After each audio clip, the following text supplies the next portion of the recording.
The summit preparation between North and South Korea appears to be proceeding at a brisk pace. The only thing that could slow it down would be South Korean insistence on discussing denuclearization as a priority, but this seems unlikely.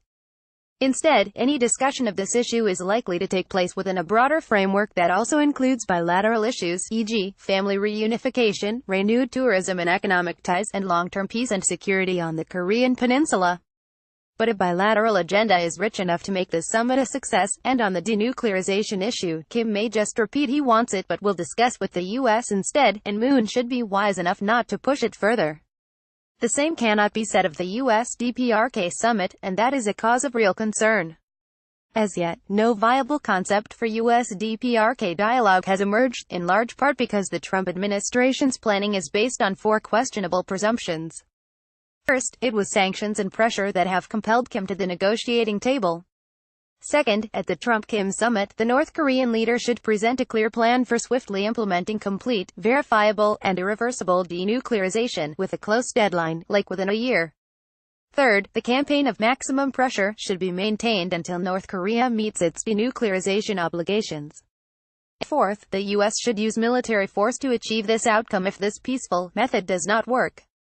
Among these presumptions, the one concerning denuclearization is the most dubious, simply because the meaning of the word is understood differently by North Korea and the United States and other parties who at some point would be involved in negotiations. The North Koreans have a much more comprehensive understanding of denuclearization. Kim Jong-un reportedly told South Korean envoys last month that he's for denuclearization of Korean Peninsula, including the South, and reaffirmed during his recent trip to China that, it is our consistent stand to be committed to denuclearization on the peninsula, in accordance with the will of late President Kim Il-sung and late General Secretary Kim Jong-il. This formula was again repeated by Foreign Minister Ri Yong-ho during his recent visit to Russia. But this is hardly anything new.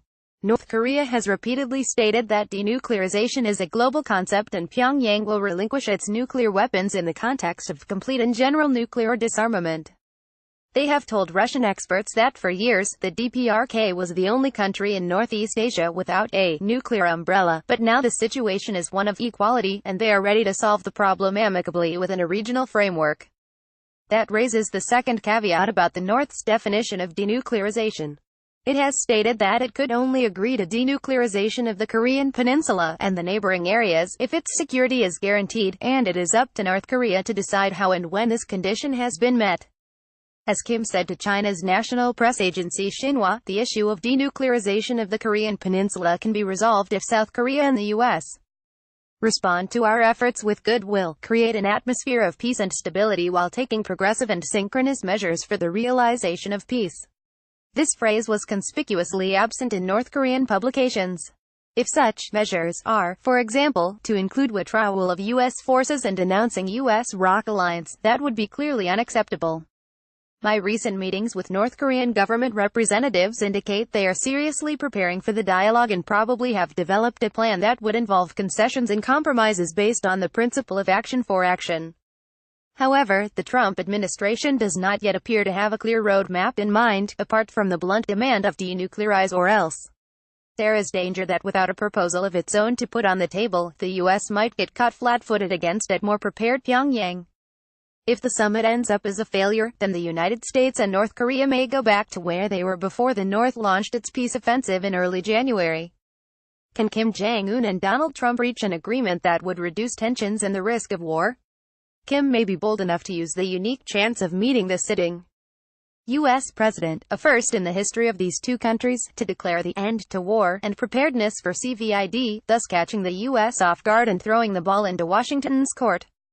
However, it is more likely that a U.S. ultimatum on CVID will derail the meeting and the two leaders walk away from the summit as erstwhile enemies.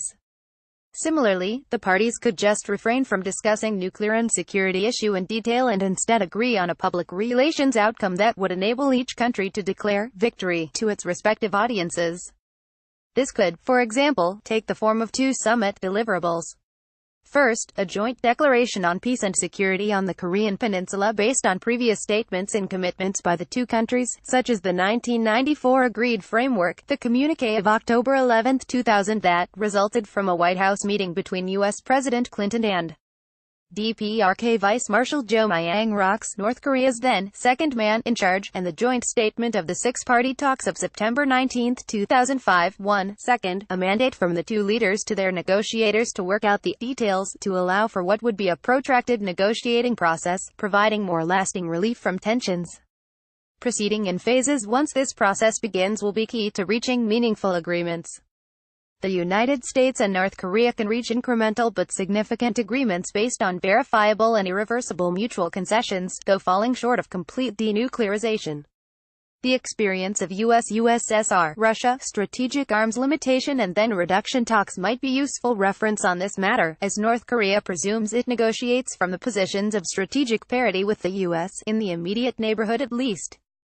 For example, in the initial phases, North Korea could agree to ban ICBM development and eventually eliminate this class of missiles, limit and then freeze production of nuclear materials, checked by inspections and monitoring, limit production of intermediate-range missiles with on-site monitoring, and reduce its stock of nuclear materials and weapons to extremely low levels. In return, the U.S. would agree to replace the 1953 Armistice Agreement with a peace treaty, formally recognize the DPRK, negotiate a comprehensive peace regime for the Korean Peninsula, limit anti-DPRK military activities, reduce and eventually lift the sanctions, and provide economic and energy assistance to the North. The exact sequencing and timing of these measures would, of course, be the result of intense discussions. But where should the two sides begin? The trigger for the crisis, which erupted last year, was mostly North Korea's success in acquiring an ICBM capability that could directly threaten the continental U.S. If the Trump-Kim summit ended in declaring a moratorium on both the testing of North Korean nuclear weapons and ICBMs with the goal of eventually eliminating this class of missile altogether, Trump could declare that he had done away with a North Korean threat to the U.S. homeland. Pyongyang may be prepared to accept these constraints because Kim believes he now has an adequate nuclear deterrent to U.S. threats of preventive attacks, invasion and regime change, and because he had been successful in securing a summit meeting with a sitting American president. This, in Kim's mind, is a de facto recognition of North Korea's nuclear status.